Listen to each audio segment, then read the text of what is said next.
Hey guys, tonight we journey into a world you think you know, but trust me, you don't. The Middle Ages. 1,000 years of lords and serfs, castles and cathedrals, plagues and pottage.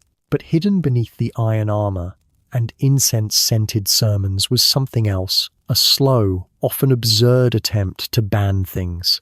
Not because they were dangerous, not because they were evil, but sometimes just because they were annoying, confusing, or the church got nervous after someone danced too long on a Tuesday. Tonight's story isn't just about what people did in the medieval world. It's about what they were told to stop doing, often too late, and often with consequences even stranger than the behavior itself. So before you settle in, take a moment to like the video and subscribe, but only if you genuinely enjoy what I do here. And drop a comment letting me know where you're watching from and what time it is for you. I love seeing this weird little history community stretch across time zones like medieval monks mapping the stars. Now dim the lights. Maybe turn on a fan for that soft hum in the background. And let's slip together into tonight's journey. Tonight's journey. Things that were finally banned in medieval times. Quote, "You might imagine bold proclamations made in stone halls, echoing from parchment scrolls and royal decrees. And sure, sometimes it was dramatic, but often banning something in the medieval world looked less like decisive government action, and more like an exhausted bishop throwing up his hands and muttering, 'Fine, no more animal trials.' This is getting out of control. Because here's the thing, banning something in the Middle Ages wasn't simple. It didn't usually stop people from doing it. At best, it moved the weird behavior to the next town over. At worst, it turned the thing into a black market festival of unregulated chaos, like banning dice games, only to find them being played behind the local church using sheep knuckles and whispered prayers. Some bans were about morality, no more dancing after dark, because obviously that's how the devil gets in. Some were about control, no more owning crossbows unless you're nobility, because we can't have peasants getting ideas. And some were about desperately trying to make life slightly less disgusting, like banning butchers from tossing pig guts directly into the town well.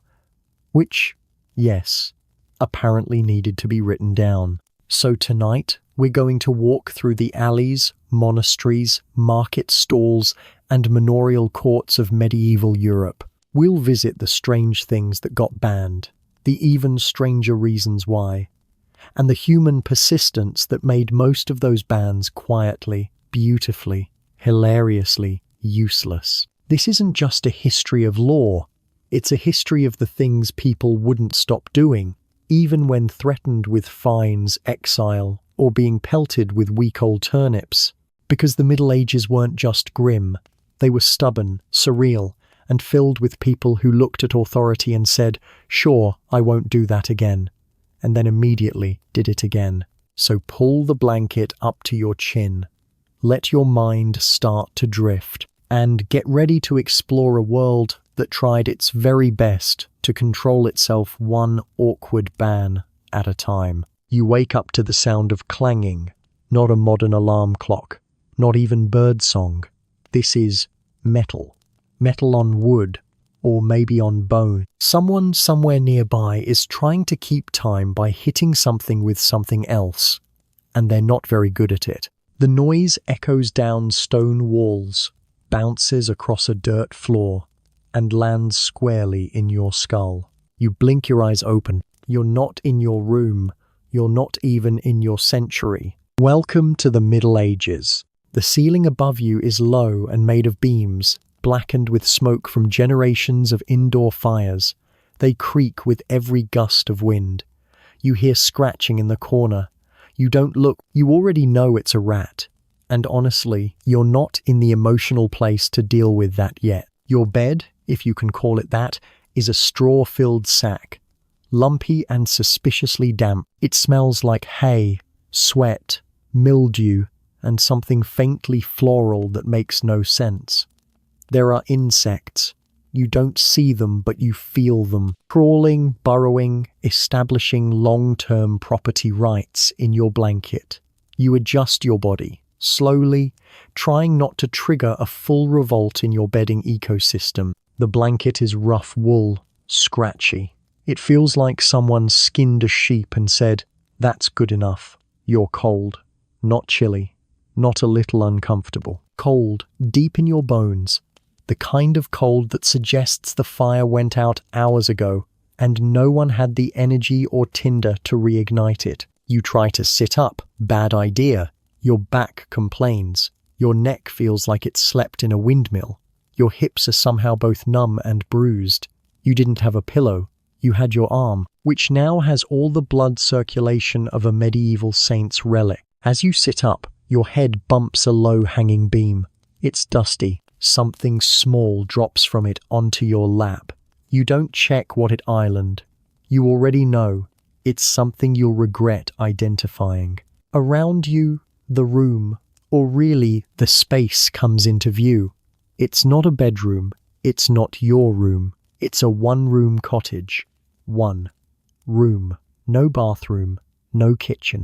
Just one gloriously cramped, smoky chamber where your entire life has been crammed into 10 square feet of drafty survival. The floor is dirt, not metaphorical dirt.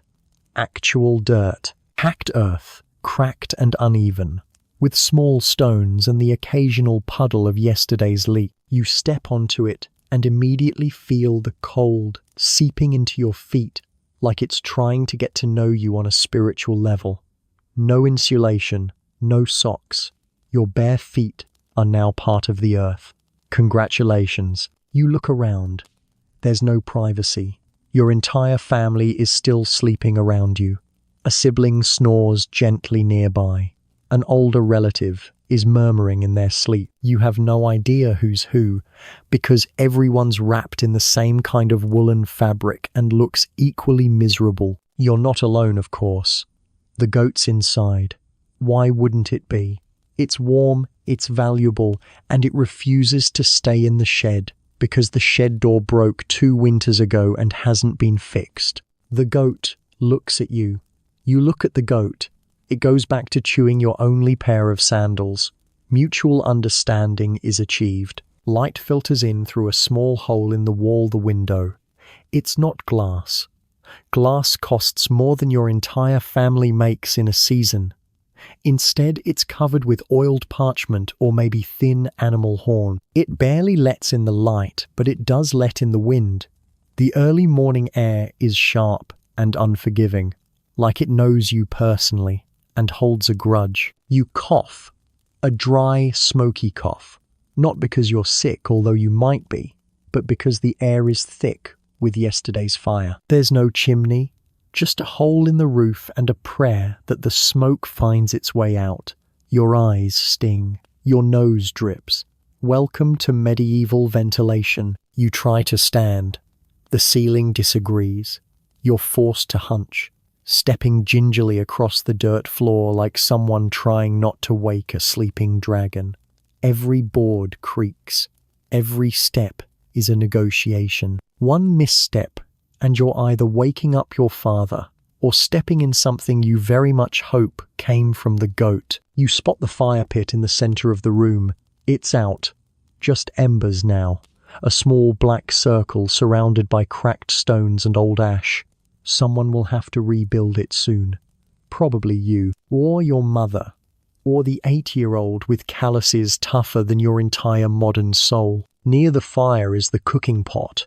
Empty, coal, coated in the ghost of last night's stew, which may or may not have included turnips, barley, a beet, and something described only as meat. You don't ask. You don't want to know. You reach for a cup. It's wooden, cracked. You're not sure it was ever clean, just clean enough.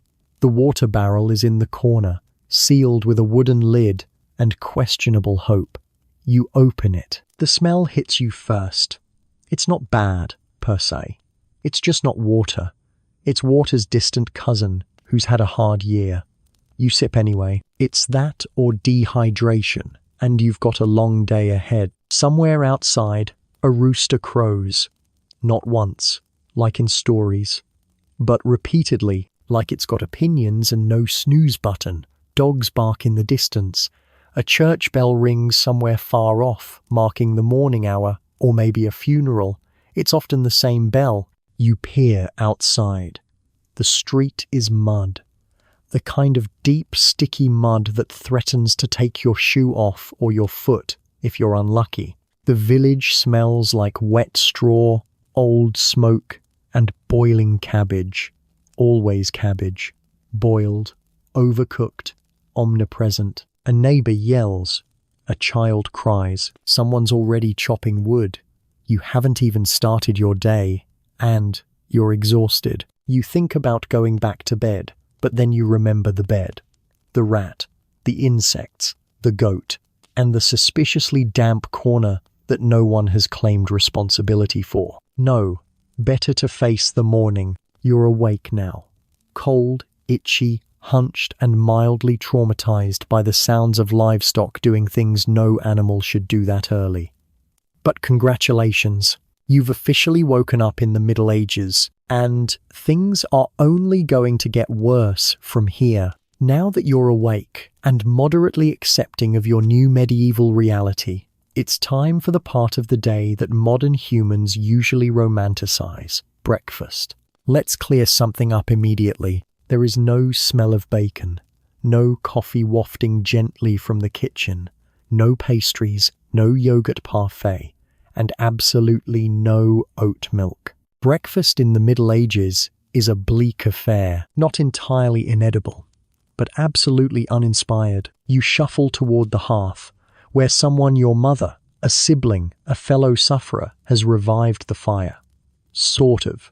It's more smoke than flame, sputtering pathetically like it resents being alive. There's a pot over the embers, bubbling faintly, which seems like good news until you remember what's in it.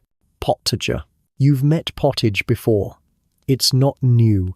It's not fresh. It's a semi-permanent stew made from whatever was available yesterday, or the day before, or possibly last week.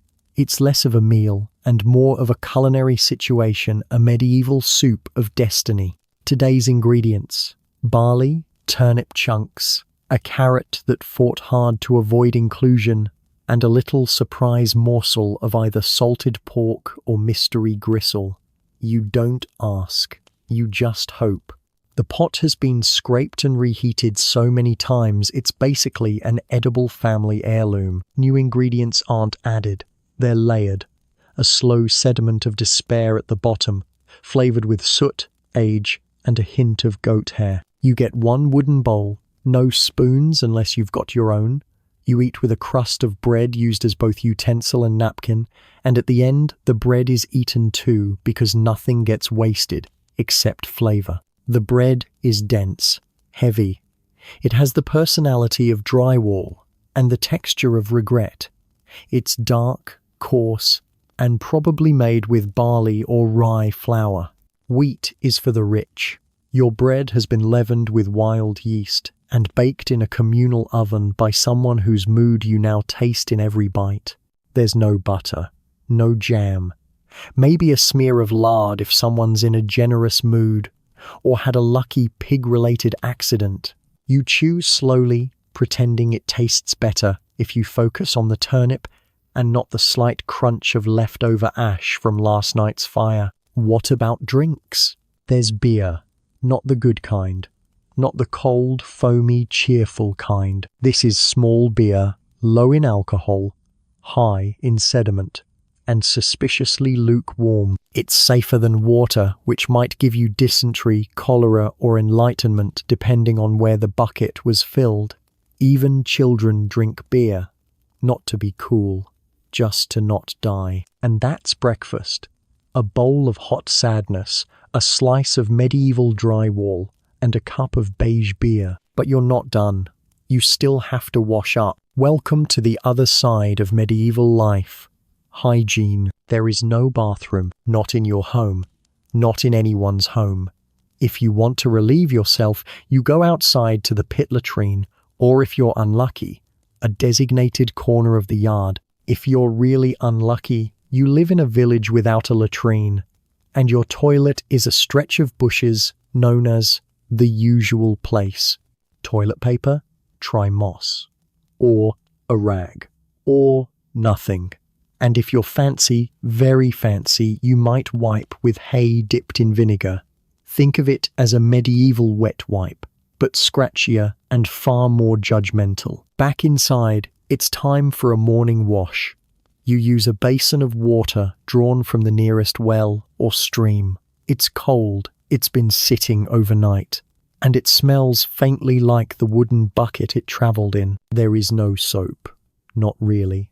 There's lye, if you're lucky, made from ashes and animal fat, and it burns your hands slightly less than it burns your dignity. You splash the water on your face. It does not help. Your skin is still covered in soot, sleep, and the subtle oils of medieval suffering, but at least you're damp now. That counts as clean. Next, your teeth. You don't have a toothbrush. You have a twig, not just any twig, a frayed one, maybe chewed a bit to soften the fibers. You rub it against your teeth and hope for the best.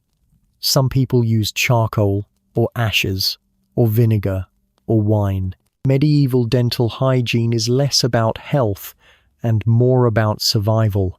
Your teeth aren't sparkling, they're hanging on out of pure spite. You don't floss, you don't rinse, you just scrape and pray. Breath mints? Absolutely not. If you want fresh breath, you chew parsley, or fennel, or hope that everyone around you smells equally bad and no one notices. Spoiler, they do, and they don't. Now, onto hair. Your hair is greasy, you haven't washed it in days or weeks. You don't have shampoo. You might have a comb made of bone or wood, and you use it to pull out lice and other unwelcome visitors who have taken up long-term residence in your scalp. There's no mirror. You go by feel. If you hit a bump, it might be a braid or it might be a beetle. Either way, you move on. If you're wealthy, you might have a servant pour water over your hands while you mutter a short prayer. If you're poor, you just dunk your hands in the basin and call it divine will. And let's talk bathing, because you're probably wondering, do I get to take a bath today? No, not today. Maybe not this week. Possibly not this month. Most peasants bathe a few times per year. If there's a river, you might sneak in on a warm day. If there's a public bathhouse nearby, and you can afford it, you go there. Otherwise, it's sponge baths with a rag, a prayer, and no sense of modesty. And even if you do bathe, the water is shared.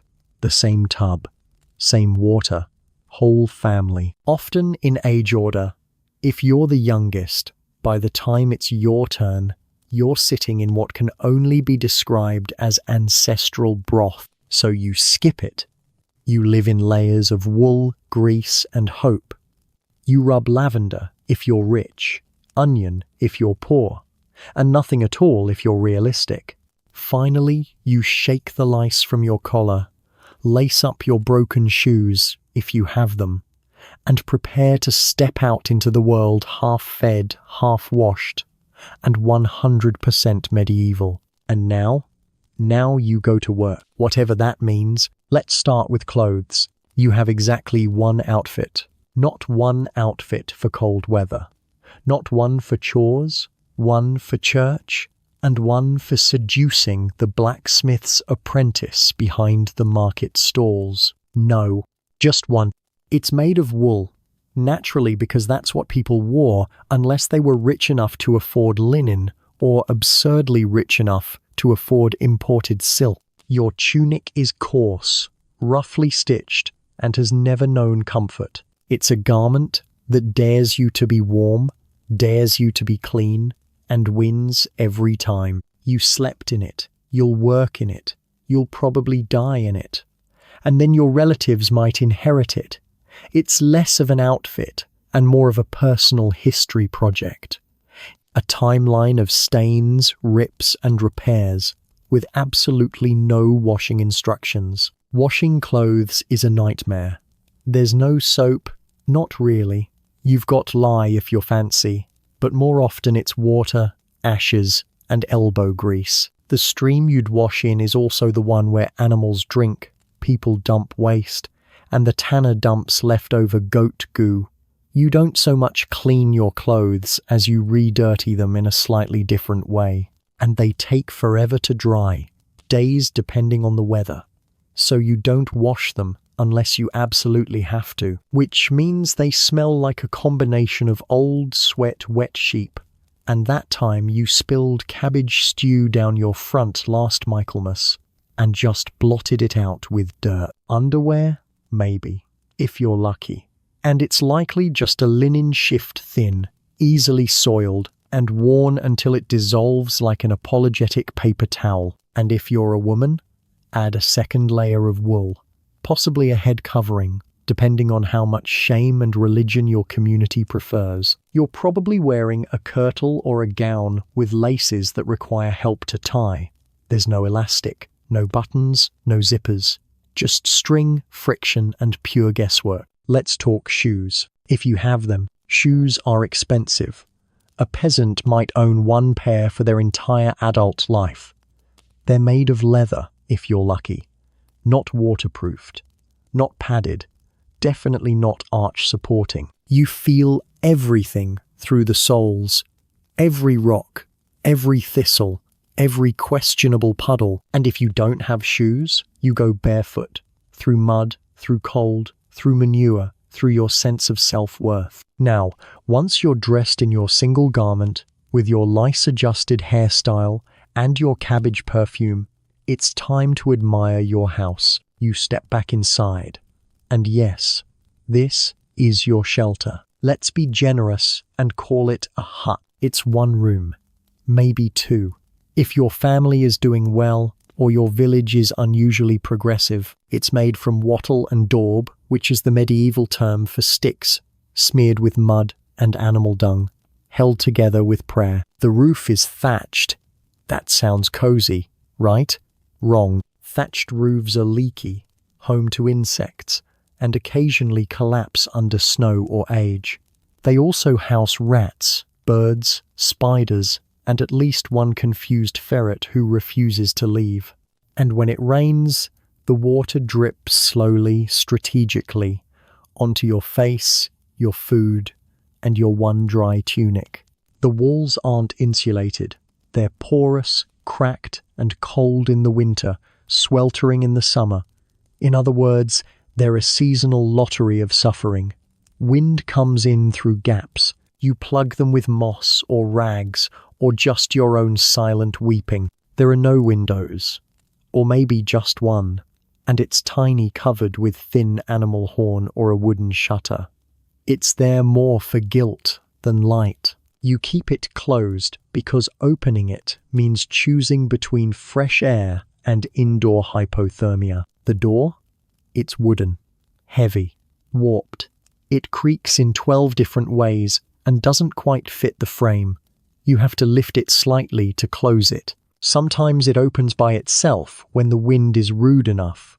It lets in animals, occasionally people, and always, always cold. The floor is dirt, literal dirt, packed earth.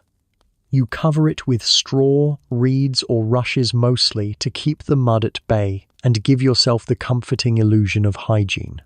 But that straw gets moldy. It gets infested. It smells. You change it when the smell gets so bad even the goat complain. Oh, and the goat lives with you. So does the pig, if you're lucky enough to own one. Animals are heat sources. They're valuable. You don't leave them outside. Your home is shared space. You, your family, your livestock, and your accumulated disappointments all live together in one poorly lit box of medieval warmth. What about furniture? There's a table, maybe, wobbly, wooden, made from local trees and held together with pegs and desperation. A few stools, a chest where you keep your few valuables, a wooden spoon, a dried-out comb, maybe an extra wool sock that doesn't match anything. Beds? Not really. Most of you sleep on the floor, or on straw pallets, or in a corner piled with old sacks, rags, and your cousin's cloak that he left behind when he died in the last bad winter. If you do have a bed frame, it's a luxury reserved for parents or the eldest. The kids pile in like firewood. There's no mattress, just straw, maybe a blanket, maybe fleas. Privacy doesn't exist. If someone's snoring, you listen. If someone's praying, you join.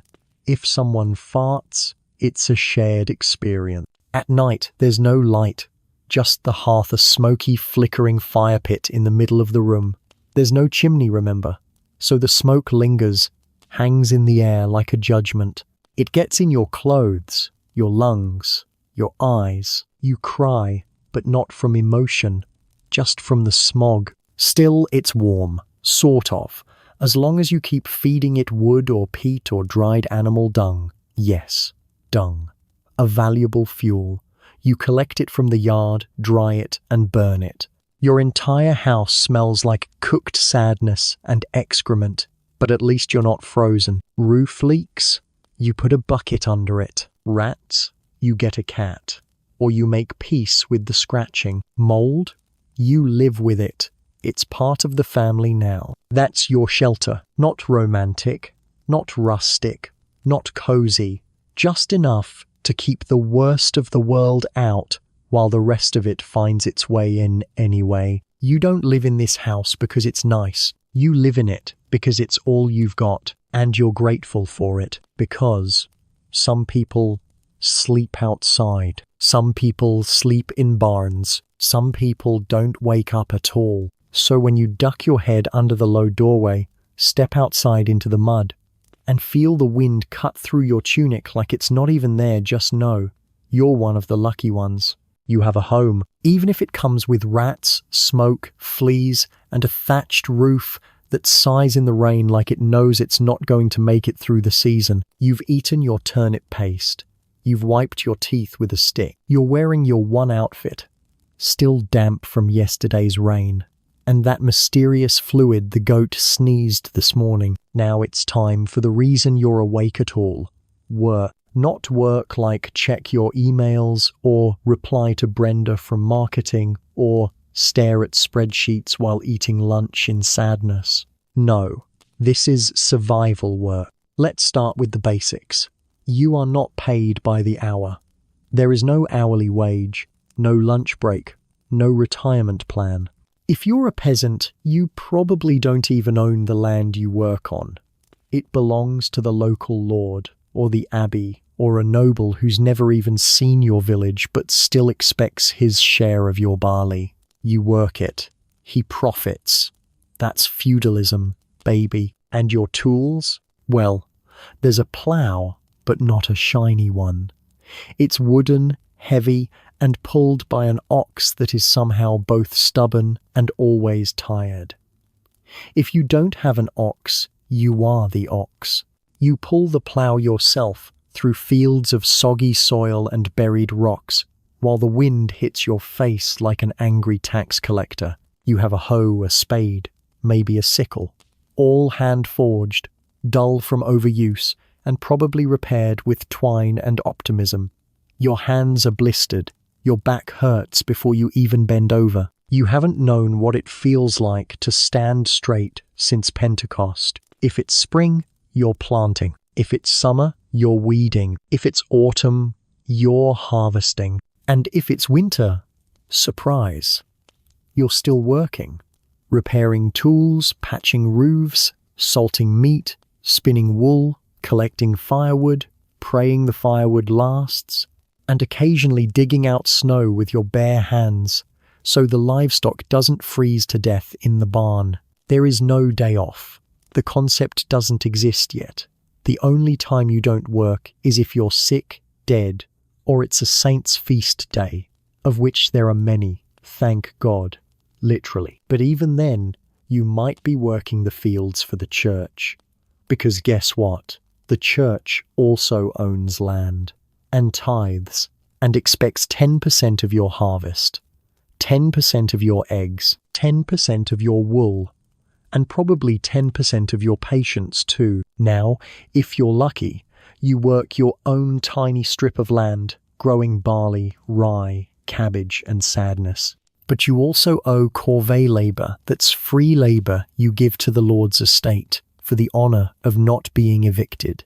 He might demand 3 days a week, or 5, or whenever I ring this very dramatic bell. That labor, anything from digging ditches to mending roads to hauling manure from one corner of the manor to another. You are a serf, not a slave, technically. You're bound to the land, not owned by a person, but let's just say the distinction feels more philosophical than practical. And if you're not a farmer, don't worry. There are plenty of other ways to suffer. Maybe you're a miller, grinding grain at the village mill. It's dusty, loud, and dangerous. Those stone wheels don't care about your fingers, and people assume you're cheating them on the grain weight, which means you're also the village scapegoat during bad harvest years. Maybe you're a tanner. Congratulations. You now smell like rotting animal hides and urine for the rest of your life. Your job is to turn skins into leather using a mixture of water, lime, and actual dog feces. Why? Because medieval chemistry has no shame. Perhaps you're a smith, working the forge. Hot, loud, and full of burns. You hammer iron all day, inhale soot, and develop the posture of a melted spoon. Maybe you're a weaver, a carpenter, a baker, a brewer, a thatched roof repairman, or a professional mud removal specialist. Not a real title, but it should have been.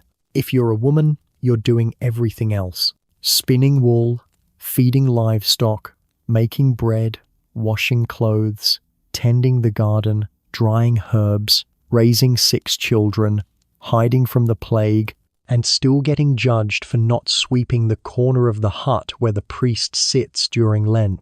And if you're a child, you work too. There is no childhood. If you're old enough to walk, you're old enough to carry water, chase chickens, scare crows, pick herbs, collect firewood, and have opinions about turnip yield. By 7, you're doing small chores. By 10, you're fully embedded in the labor force. By 12, you're stronger than most modern gym bros, and your knees already creak when it rains. So let's say you're halfway through your day.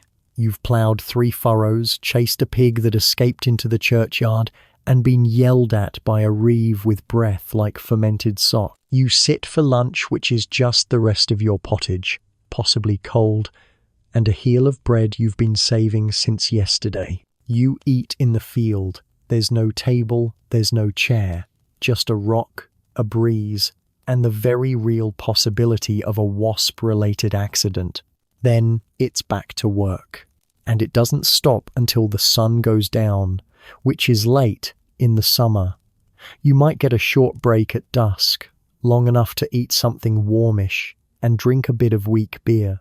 But if there's wood to chop or wool to card, guess what? The night shift has no union, and you do it all again tomorrow, and the next day, and every day until you die off. Infection from a splinter, a surprise roof collapse, a donkey-related incident, the plague, or simply overwork. Because medieval labor isn't just labor, it's life. There's no escaping it, there's no shortcut, there's no upward mobility. You were born into this, and unless you take up crime or religion, you're not getting out of it. But oddly, you find a rhythm. The repetition becomes familiar. The tools become extensions of your hands. The aches and pains fade into background noise.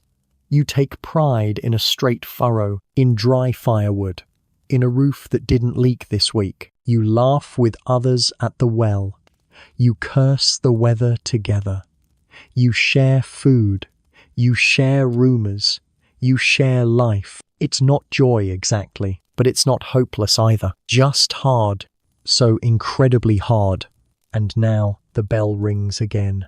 Not for you this time for Vespers. The work is done. Tomorrow, it begins again. You are tired, bone tired. Dirt under your nails, blisters on your hands, and the kind of aching fatigue that reaches into your soul and says, let's not wake up tomorrow. But you can't rest yet. It's Vespers, evening prayers, because in the Middle Ages, no matter how exhausted you are, no matter how miserable or muddy or mildly cursed your day has been, God is watching. And so are the saints, and probably the ghosts of 3 generations of your dead relatives. The medieval world is soaked, drenched in belief. Everything is tied to religion. Every thought, every action, every bodily function has theological implications. You don't just live in a village, you live in a moral battlefield, where demons wait in shadows, angels keep score, and the devil might be hiding in the hedgerow behind the church. Let's start with the basics. You are Christian, specifically Catholic. Protestantism hasn't been invented yet, and if you start asking weird questions about theology, someone might tie you to a chair and call a bishop. Your world is governed by the church calendar, not a secular one. That means your year revolves around feast days, fasts, saints' days, holy seasons, and the terrifying theological math of when you're allowed to eat cheese. Today might be Street Crispin's Day, or the Feast of the Assumption, or Ember Friday, which sounds fun, but is actually a time of fasting, guilt, and lentils. There are dozens of feast days, hundreds, and you know them not because you have a calendar, but because the priest says so, and because someone rang the church bell 14 times instead of 12, and now everyone's slightly confused, but too afraid to ask why. You don't read the Bible yourself. It's in Latin. You can't read Latin. You probably can't read anything. Religious knowledge comes from sermons, stained glass, and drama, plays where Satan is portrayed by the town drunk in a fake tale, and fear. So much fear. Because the church doesn't just offer salvation, it offers a full-time anxiety disorder. Did you sin today? Did you forget a prayer? Did you eat meat on a Friday? Did you accidentally swear near a statue of the Virgin Mary? Did you smile too long at the miller's daughter? Well then, that's penance. That's purgatory. That's 3 Hail Marys, a confession, and possibly a mild flogging. You believe in hell, and it's not metaphorical, it's real. It's a place of flames, demons, and eternal torment, described in lurid detail by every priest you've ever met. There are frescoes in the church showing sinners being boiled in cauldrons, roasted on spits, eaten by devils with uncomfortable levels of enthusiasm. And guess what? Those sinners don't look like exotic heretics or distant criminals. They look like you, farmers, bakers, that guy who didn't tithe enough, that woman who wore her hair uncovered once in spring. Even when you do everything right, there's still purgatory, a celestial waiting room where your soul gets slow roasted for all the minor sins you forgot about. People pay priests to say mass for the dead, to speed them through purgatory, which means even death has a line and a toll booth. But it's not all doom. There are saints. Every village has a patron saint. So does every profession, illness, livestock, and mildly unfortunate social situation. Lose your keys? There's a saint. Get a nosebleed? Saint. Start sneezing during Lent? Probably a saint and a superstition. You pray to saints constantly. Saint Sebastian for the plague, Saint Apollonia for toothaches, Saint Dymphna for madness, Saint Anthony for lost things, which might include your dignity after you accidentally tripped during a funeral procession. Your local church is the center of the universe. You go there for baptisms, weddings, funerals, holy days, rumors, and shelter from the rain. It smells like incense, stone, and mildew.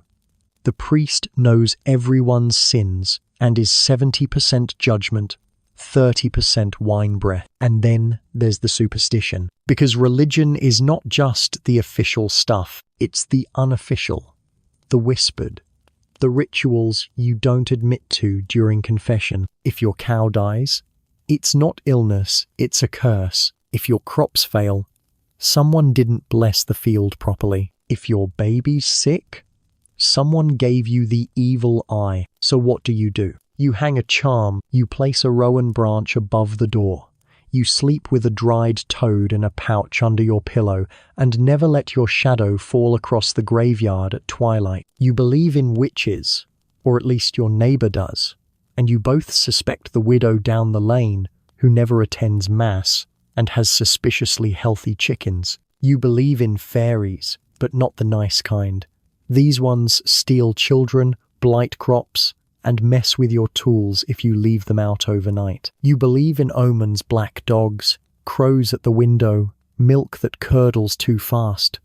You believe in ghosts, especially angry ones, and always walk around the graveyard, not through it. And if something really bad happens, you call the cunning man or the local wise woman who knows herbs, signs, and prayers the priest doesn't approve of. She'll spit on a stone, mutter an incantation, and hand you a charm wrapped in wool and beetle wings. You don't ask questions, you just wear it. Better safe than cursed. There are rules for everything. Don't whistle at night. Don't sweep after sundown. Don't make eye contact with the gargoyle on the north transept. It remembers. Don't eat eggs on Maundy Thursday unless they've been blessed with salt, spun in a clockwise direction, and whispered to politely. Do you believe all this? You don't question it, because no one does. Because life is uncertain, violent, and short. You want control. You want meaning. You want to believe that if you light the candle, say the prayer, hang the horseshoe correctly, and sprinkle holy water in the outhouse, maybe your baby won't die. Maybe your husband's cough won't turn into something worse.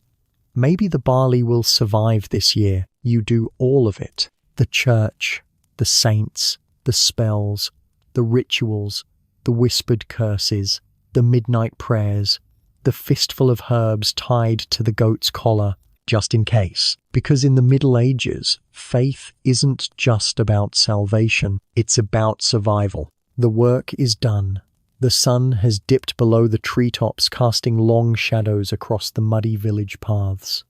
You've returned home, limbs aching, eyes itchy, soul lightly singed from the sermon earlier. It's time for your main meal of the day, which sounds hopeful, optimistic, even luxurious, until you see what's in the pot. Tonight's dinner is stew, or what remains of stew. It's hot, which is nice. It's thickish, which is promising. But the ingredients, well, it's mostly water, with a rotating cast of root vegetables, barley, and something that used to be a bone. Maybe 2 bones, if it's a feast day. The flavor? Salt, if you have it. If not, flavor is optional. Maybe there's wild garlic, or a few herbs from the garden. If you're lucky, someone caught a rabbit. If you're unlucky, it was already dead when they found it. Meat is rare, especially for peasants. Pigs are valuable. Chickens lay eggs. Cows give milk. You don't eat them unless they die first, or you're forced to by famine, punishment, or celebration. Or maybe all 3 in that order. Most nights, it's pottage. Again, the medieval MVP of nutrition and monotony. It's filling, it's cheap, it has the exact texture of everything you've ever regretted chewing, and you eat it slowly because there's not much and it has to last. Your bowl is wood or clay. Your spoon is yours. You carry it with you. In some villages, not having a spoon is like not having a passport. You can't eat until you prove you're someone. If your spoon breaks, you borrow. Carefully.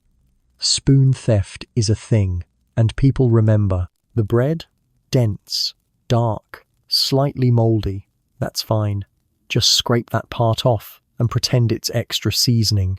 The ale is warm, cloudy, weak, but safer than water, and just strong enough to make you forget that you're chewing the same turnip you saw in breakfast 6 hours ago. Still, there's comfort in it. Steam from the bowl warms your face. The shared fire glows. People talk, not much. You're tired, but you mutter, joke, swear a bit at the cow. Maybe laugh at the neighbor who tripped in the mud while trying to flirt with the blacksmith's daughter. This is community, but you want something more tonight. Entertainment. So you step outside into the cooling evening, where the village is buzzing in its own quiet, muddy way. It's market day tomorrow, which means people are preparing brushing animals, folding fabric, sharpening knives that will either cut bread or throats, depending on the week. You walk to the tavern. If you live near one, that island taverns are where life happens. They're not glamorous, they're not clean, but they're alive. Inside, smoke, shouting, firelight, and the smell of boiled onions and sweat. The beer is stronger here. The stools are uneven. There's no music, unless someone's drunk enough to try singing, and someone always island. You drink, you laugh, you listen to stories. Maybe you play dice illegally, of course. Gambling is banned in many villages, but that doesn't stop anyone. People bet on anything. Who can belch the loudest, whose chicken lays the roundest egg, whether the baker's son will fall asleep in the firewood pile again. If there's a minstrel in town, you're lucky. They sing songs about saints, war, love, and drinking, and then more drinking, and possibly war again. Their lute is battered. Their voice is better when you're on your third cup, or maybe tonight is festival night, in which case you don't need a tavern. The entire village becomes your stage. It starts with fire torches, lanterns, candles in pumpkin-like turnips. Then music, bagpipes, drums, viols, or just a bucket and a stick if nobody brought an instrument. There's dancing, which is both rhythmic and vaguely threatening. There are Morris men, yes, grown adults with bells on their knees, waving sticks and ribbons and shouting things that make no sense. You join in. You don't have a choice. Refusing to dance during a village festival is basically social treason. So you flail your arms. You stomp your feet. You spin in circles and pretend you know what's happening while silently praying not to be trampled by Agnes from the flax house, who dances like she's summoning something. There's food-spiced nuts, dried fruits, honey cakes if someone's rich or showing off. Maybe roast meat if someone was bold enough to sacrifice a pig to the gods of spectacle. There are games, hoodman blindfolded tag, which is mostly an excuse to accidentally punch people. Hot cockles where you guess who slapped you. Yes, really. Apple bobbing, a chance to nearly drown for a fruit that tastes like disappointment. And if you're near a city, you might see a mystery play. These are religious dramas performed by people with no acting experience and even less rehearsal time. The devil is loud. The angel forgets his lines. Jesus is played by someone who owns a white tunic. And yet it's incredible, because for 1 hour, in a world of mud and plague, you witness story.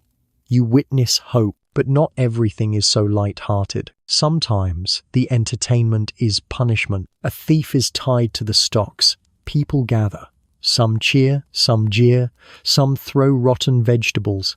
It's public humiliation as performance art, and in the background kids are still playing, as if the man tied to the post is just part of the set, or worse, on execution. Rare, but when it happens, it's a spectacle. The entire town turns out. There's a gallows, a platform, a hangman with shaky hands and a script he's forgotten. The condemned might speak, or cry, or sing, or say nothing. Either way, people watch, because this too is part of life. Then it's over. The sun is gone, the torches are low, people stumble home. You feel the mud again, the cold, the hunger returning. You step over a dog, Avoid the puddle that smells like beer and regret and return to your home. You lie down on straw or on a sack or next to a sibling who stole the blanket again. You're foolish, not starving, not sick. And that means it was a good night, because in the Middle Ages, entertainment isn't about joy. It's about escape from toil, from hunger, from grief, from a life that demands everything and offers so little in return. For a moment around the fire with music in your ears and drink in your belly, you almost forgot. You were just alive. And that's the best kind of entertainment there, Island. You wake up coughing, not just once. A deep, rattling cough from somewhere behind your ribs, the kind that makes your whole chest shudder. You taste phlegm and maybe a bit of yesterday's dinner. Your head is hot. Your limbs feel wrong. You're sweating under a wool blanket in a freezing room, and you know you're sick. And in the Middle Ages, that's bad news. Because illness isn't rare. It's not seasonal. It's not, oh, just a little cold, I'll bounce back. No, it's constant, mysterious, and terrifying. You don't know what germs are. No one does. There's no understanding of bacteria or viruses. Disease is explained by the movement of the stars, the will of God, or the imbalance of your four humors: blood, phlegm, yellow bile, and black bile. If those get out of whack, you're doomed. Maybe you ate the wrong food. Maybe you were cursed. Maybe you didn't go to mass last week. Or maybe God just decided to remind you who's boss. Whatever the reason, you're sick now. And that means you're vulnerable. Let's talk about the most common illnesses first. You've got fevers, which could mean anything from flu to typhoid to malaria, depending on how close your village is to a swamp. Toothaches, which can become jaw infections, which can become abscesses, which can become, well, I guess we bury him near the old oak. Worms. Everyone has them. Don't even ask. Boils, ulcers, rashes, sudden blindness, seizures, coughing up blood, vomiting in colors you didn't know existed, and that's just a Tuesday. Then there's the big one, the thing that turns your stomach every time you hear a bell toll in the wrong tone. The plague, bubonic, pneumonic, septicemic, doesn't matter. It comes in waves, sometimes every decade, sometimes less. It arrives in the form of a cough, a rat, a swollen lymph node in your groin, and within days, half your village is gone. You've seen it happen. You've buried neighbors. You've smelled the carts before you saw them. You've watched someone go from healthy to corpse in 36 hours. And you've prayed not to be next. Because there is no cure, just hope. But let's say you don't die right away. You need help. Welcome to medieval medicine. Your first stop is probably the wise woman, or the village herbalist, or the guy who swears he once saw a Roman manuscript and now considers himself a doctor. He'll check your urine, not with a test, with his eyes, and maybe a sniff. If it's clear, good. If it's cloudy, bad. If it's blue, you're probably already dead. He might feel your pulse. He might wave a pendulum over your head.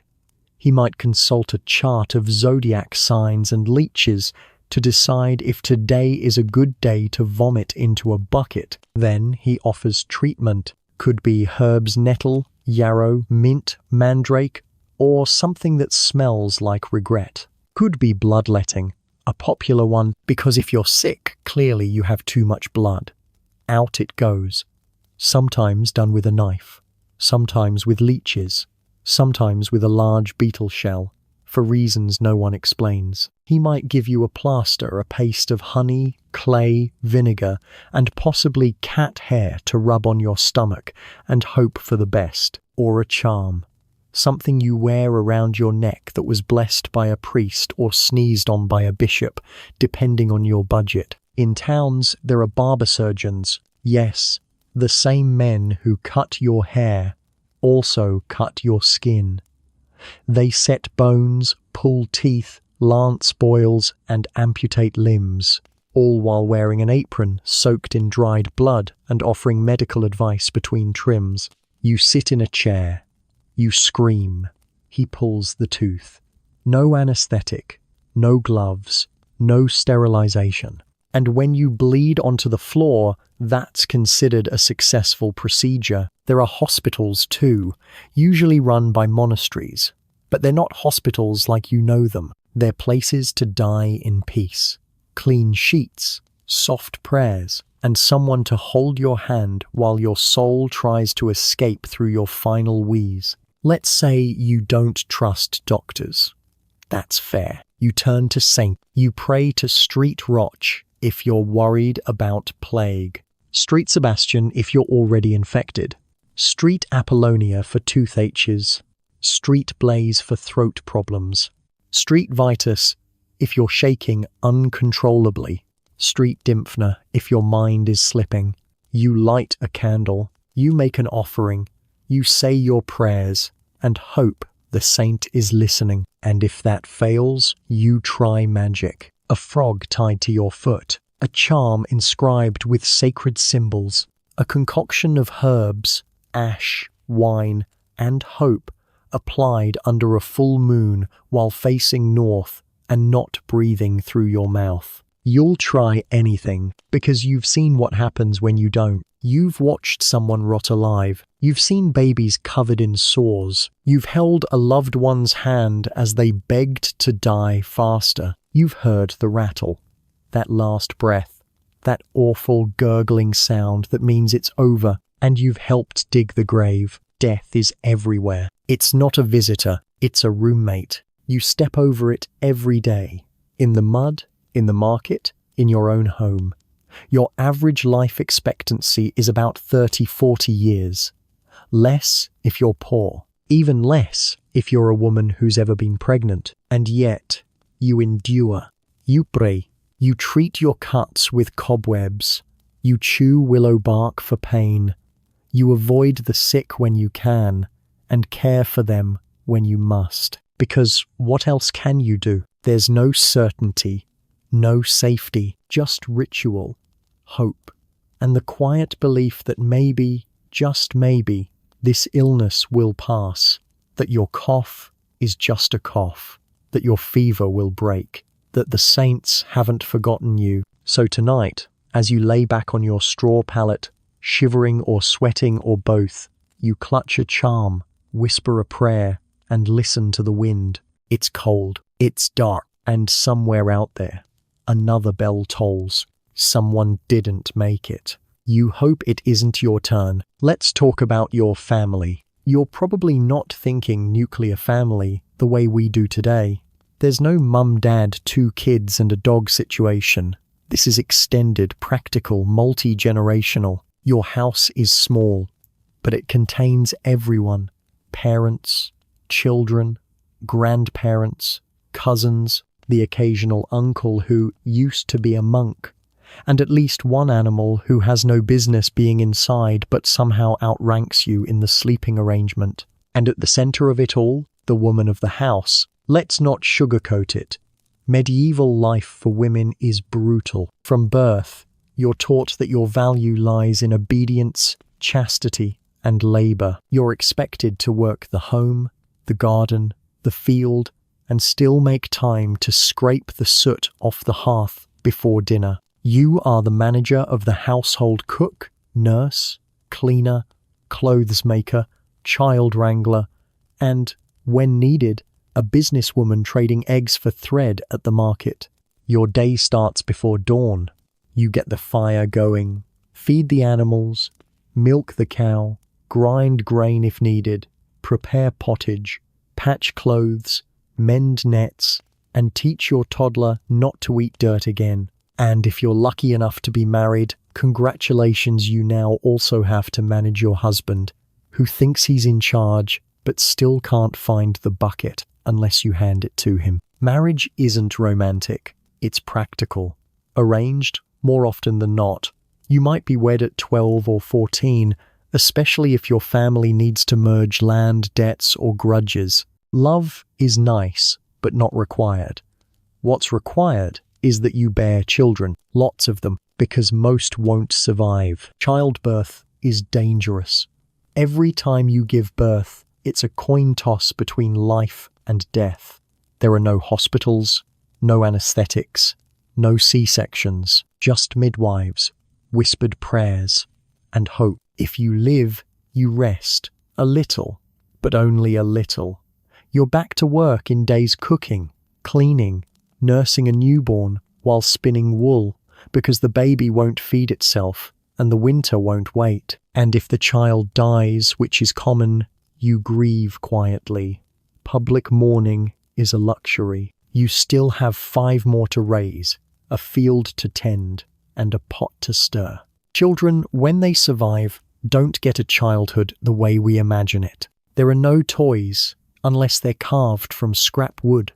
No school unless you're wealthy or a boy with a connection to the church. No play dates or picture books.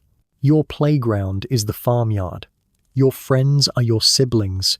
And your first job arrives roughly around the time you learn to walk without falling into a dung heap. By age 7, you're working, fetching water, tending animals, collecting herbs, running errands to the market. If you're a boy, you might start learning a trade. If you're a girl, you start learning everything your mother does, because you're expected to do the same, with equal exhaustion and half the recognition. And yes, sometimes children die from fever, from infection, from falling into a river, or eating the wrong root, or getting kicked by a cow. Families are large because life is fragile. You have 10 children because you'll lose 4. It's a terrible arithmetic, and no one likes to talk about it, but everyone lives by it. There's no privacy in family life. Everyone sleeps in the same room. Children watch adults. Adults watch children. Arguments are public. So is affection. You grow up fast. You learn quickly. You keep secrets when needed, and you learn to speak in whispers during certain kinds of storms. If your father is alive, he's probably the legal head of the household. He decides what land to rent, which neighbor to scowl at, and what crops to plant. But even he answers to someone, usually the Lord or church, because no one is truly independent in a feudal world. If your mother is widowed, she might take over the farm, run the household entirely, raise 5 children while dealing with debt, gossip, and the terrifying possibility of being labeled a witch just for surviving too long without a husband. And then there's extended family. Elders live with you until they die. There are no retirement homes, no pensions. Your aging grandmother sleeps in the corner near the fire and tells stories of winters colder than this one, of saints with glowing swords, and of the time she saw a fox steal a pie straight from the Lord's table. She's half blind, sometimes confused, but she remembers everything that matters. She tells you who to trust, who not to marry, which herbs help with childbirth, and which ones stop it. She remembers a time when the village still had a priest who didn't drink at funerals. Family life isn't warm and fuzzy. It's survival. You rely on each other. When someone gets sick, you take turns caring for them. When someone dies, you all dig the grave. When there's a new baby, you all help keep it warm. When someone laughs, you all laugh, because there's no time not to. Love exists, of course. So does joy. You kiss your baby's head when they finally fall asleep. You squeeze your husband's hand when he returns from the field uninjured. You sing softly with your mother while folding wool. You share a piece of dried apple with your sibling on a cold morning and laugh at the goat when it sneezes. But most of the time, love looks like labor. It looks like cooking when you're exhausted, like giving up your food for someone smaller, like mending someone else's tunic instead of sleeping, like praying for someone else's soul because they can't pray anymore. And despite the odds, families endure, even when the roof leaks, even when the cough won't go away, even when someone doesn't come home from the fields. You endure together, because In the Middle Ages, your family isn't just the people you love. They're the people who keep you alive. It's afternoon now. Your stomach is mostly empty again. Your legs ache. The firewood pile isn't going to chop itself. And your older cousin is nowhere to be found because he swore his knee started swelling with the weather, which you're pretty sure is code for sleeping behind the ale shed. And you're just trying to stay out of trouble. Because medieval society isn't just hard, it's hierarchical. It's built on rules, most of which weren't written by people like you. There are lords, reeves, bailiffs, priests, guildmasters, abbots, and a dozen other people who all seem to have some small, slightly confusing authority over you, and none of them agree with each other unless it's about how little you should earn for your work. Let's say you're a peasant. That word actually covers a lot. Maybe you're a free tenant, renting a tiny plot of land and paying taxes in grain, work, and the occasional chicken. Maybe you're a villain, legally bound to your lord's land like a human tractor with obligations. Or maybe you're landless, surviving day to day with odd jobs, unpaid labor, and pure bitter luck. Either way, you are at the bottom. You pay rent in food. You owe days of labor corvée to the manor. You follow rules you didn't write, enforced by men you didn't elect, to please a god you're constantly worried you've already disappointed. And when someone in power says jump, you don't ask why. You ask if they want it before or after Vespers. There's a reeve the Lord's eyes and ears in the village. He's technically a peasant too, but don't be fooled. The reeve holds power. He knows who's behind on grain taxes, who's been skipping mass, who's been letting their pigs root too close to the grain storage, and he will report you unless you bribe him with eggs, or favors, or silence about that thing his son did last midsummer behind the grain mill. Then there's the bailiff. He's above the reeve. Think of him as a medieval middle manager with a stick and a bad attitude. He inspects your work, enforces laws, collects fines. He shows up unannounced, sniffs at your barley, and demands you rethatch the shed because it offends the dignity of the estate. And if you argue, that's insubordination. Even your neighbors can turn on you. Gossip travels fast. Everyone knows who's behind on their tithes, who was seen outside during church, who might have stolen the missing hen. And if you have a dispute, you'd better settle it quietly, because if it escalates, it goes to the manorial court. Yes, a real court, in the barn, with the lord or his steward presiding. The jury, your neighbors. The judge, a man who owns all your land, totally impartial. Disputes can range from, he stole my turnips, she insulted my ox, their child danced too long during Lent, his wife threw pig slop over the hedge on a holy day. Quote, and punishments? They're creative. Fines, mostly. Because the manor wants your money, not your blood. But if it's serious, or if someone's in a bad mood, you might end up in the stock. That's right. Wooden boards, holes for your head and hands, public humiliation, people throwing old vegetables at you while you try not to cry or sneeze. Stay long enough and your back aches, your legs go numb, and a kid named Hugo draws something unholy on your forehead with chalk. But it could be worse. You could be whipped or branded or mutilated. Theft? Might lose a hand. Poaching a deer from the Lord's forest? You're looking at death. Insulting the church? That's excommunication at best. Burning at worst. Wearing clothes above your station? Yep, that's banned too. There are sumptuary laws rules about what you're allowed to wear. Silk? Not for you. Fur? Only if you're nobility. Bright dyes? Depends on your class. Even your belt can betray your social rank. Everything is regulated. Everything, including who you can marry. In some manors, a lord has the right of merchant. You must pay him to let your daughter marry. That's right, a fee.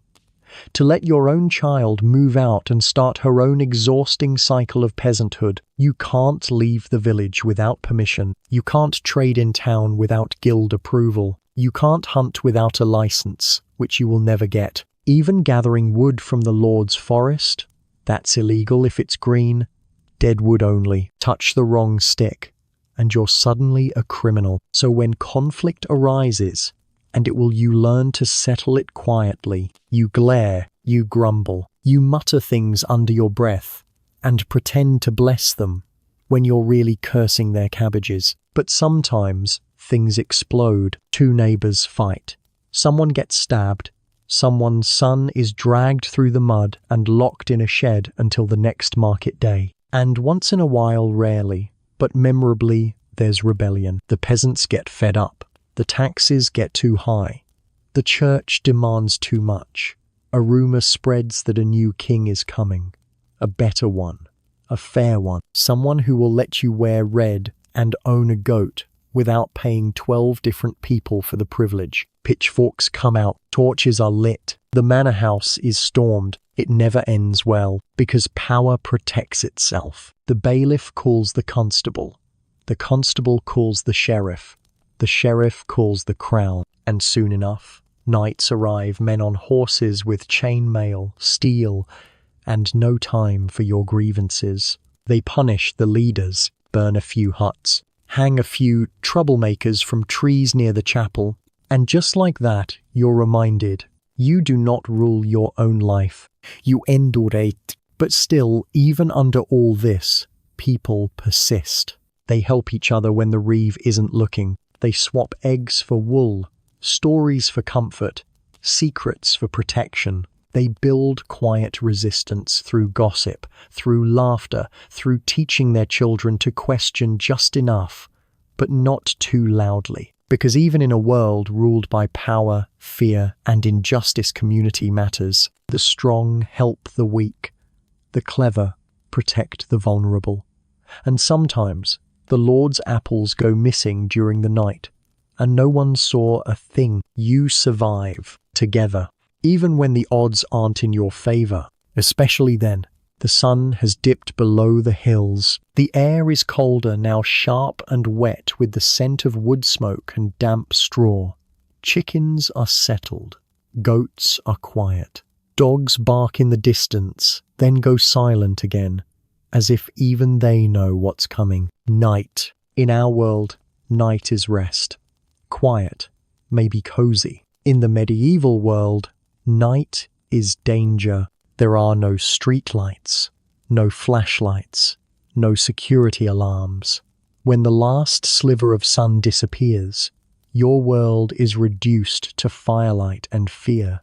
Beyond the circle of your hearth, it's darkness. Real darkness. The kind that swallows faces and makes every tree stump look like a lurking figure. And you feel it deep in your bone. You close the shutters, you bolt the door, if you have a bolt. Most homes use a wooden bar, dropped across the frame with a heavy, hollow thud. Not to keep out thieves, though, that's part of it, but to keep out what walks after dark. Because this is not just physical fear, it's spiritual, superstitious, heavy. Demons travel at night, so do ghosts, so do witches. If they're bold, so do wolves, if you live near the woods, and worst of all, so does death. You remember what the priest said, "Be vigilant, for the devil prowls like a lion, seeking whom he may devour." And when the wind moans against the roof and the candle flickers in its holder, you believe it. You feel it. Outside, the woods creak. An owl screeches, a twig snaps, and you pull the blanket tighter, because night is when everything bad happens. People get sick at night. People die at night. The fever breaks or it doesn't. The cough deepens. The boils swell. The baby's breathing slows. Someone gasps for air, and you wait, heart pounding, to hear if they take another breath or not. Night is when the reaper comes. You've seen him in stories, in church paintings, tall, skeletal, hooded, holding a scythe like a farmer of souls. Sometimes you think you glimpse him in the corner of your vision when your father's cough sounds worse than it did yesterday. You look away. You always look away. Inside, you huddle around the hearth. The fire is your lifeline. Without it, the cold is unbearable. The dark, total. But wood is precious, and you're running low. So you ration the flames. Feed it slowly. Watch it shrink, and feel your courage shrink with it. The smoke clings to the rafters, thick and itchy. Your eyes water. Your throat burns. You try not to cough, it might wake the baby, or worse, sound like the plague. You're not alone in the house, but it doesn't matter. There is no privacy, but also no comfort. Everyone is exhausted. No one wants to speak. The children are asleep, curled together like kittens. Your mother stares into the fire with a look that says she's been waiting to exhale for 20 years. Your uncle snores, loudly. Someone shifts. Someone mutters in their sleep, and you lie there, staring up at the ceiling beams, counting them again, listening to your own heartbeat, and trying not to wonder if the rat you hear chewing near the wall is still outside your blanket. If your family owns a candle, you might burn it, just for a while. It's tallow. It smells foul. It sputters and pops and throws long shadows against the wall. You'd swear you saw one move just now. You blink. Nothing. Still. You place an iron knife under the pillow. It wards off spirits. So they say. You trace a cross on your forehead. You whisper a prayer just in case, because night is also when sinners are judged. What if you die in your sleep? Have you confessed lately? Did you take communion? Did you forgive the neighbor who stole your onion rope last Lent? Did you remember to bless the bread before dinner? And if you didn't, what then? Purgatory, at best. 1,000 years of slow purification by celestial bureaucracy. Hell, at worst. Boiling pitch. Gnashing teeth. Demons with sharp claws and bad manners, all for eating meat during a fast or missing vespers too many times. You shift again on the straw mat. Something bites your leg. Flea, probably. Or lice.